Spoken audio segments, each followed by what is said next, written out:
Dr. Doreen Grand-Pichet is the Dr. Doreen is an expert in autism. Doreen Grand-Pichet. Dr. Grand-Pichet. Dr. Doreen Grand-Pichet. Dr. Doreen Grand-Pichet is a visionary in the field of autism. Now you can ask her questions on Ask Dr. Doreen.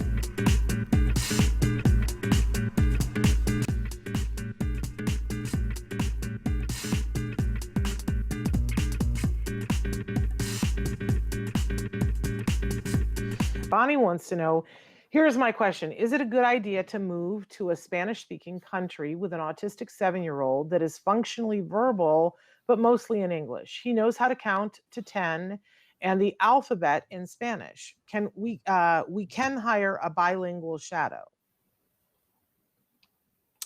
So, Shannon, do you get the impression that the question, let's talk a little bit more about what we mean with functionally verbal. Is it only the alphabet, I think that's the Spanish part, huh? They Yeah.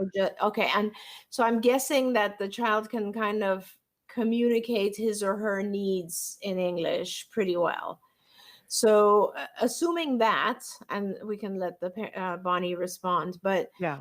assuming there's a decent level of communication so the child can have their needs met, can maybe describe things. If we're at that level of language, I'm not too worried, believe it or not. This is kind of a strange thing, but from science and research tells us that bilingualism usually does delay language. In fact, when you start in a bilingual family, most kids develop speech a little bit later than single language families. So that is there, but just my experience has been that our kids are pretty good with language, strangely enough. I've had many kids around the age of 9, 10 pick up Spanish, and it hasn't interfered with their English development.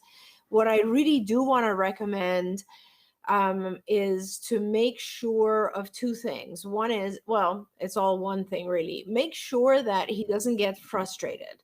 Because like anyone else, when you go to a foreign country and you can't express yourself, or you do express yourself and people don't understand you, it becomes frustrating. And when it becomes frustrating, if it becomes frustrating for him, then there is a likelihood of two events. One is he will stop using his words because they're not working for him, and that's not something we want. And the second is that he'll get frustrated and maybe aggressive or angry about it, which is also something we don't want. So obviously it's safer to stay in an English-speaking country until his language is much more fluent. But if you don't have a choice and you really, like it's a family decision and you must move, then I just recommend that you make sure when he says things in English, as he's learning Spanish, his English is still effective and that he is able to get people to give him things and to pay attention and so on. That is very important.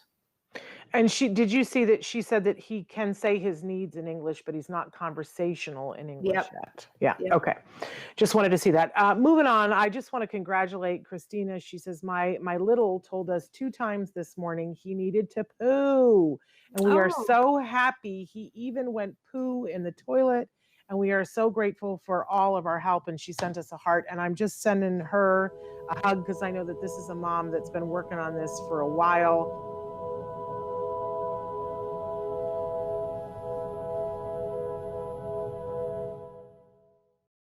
Hey, thanks for watching Autism Live. To subscribe, click here.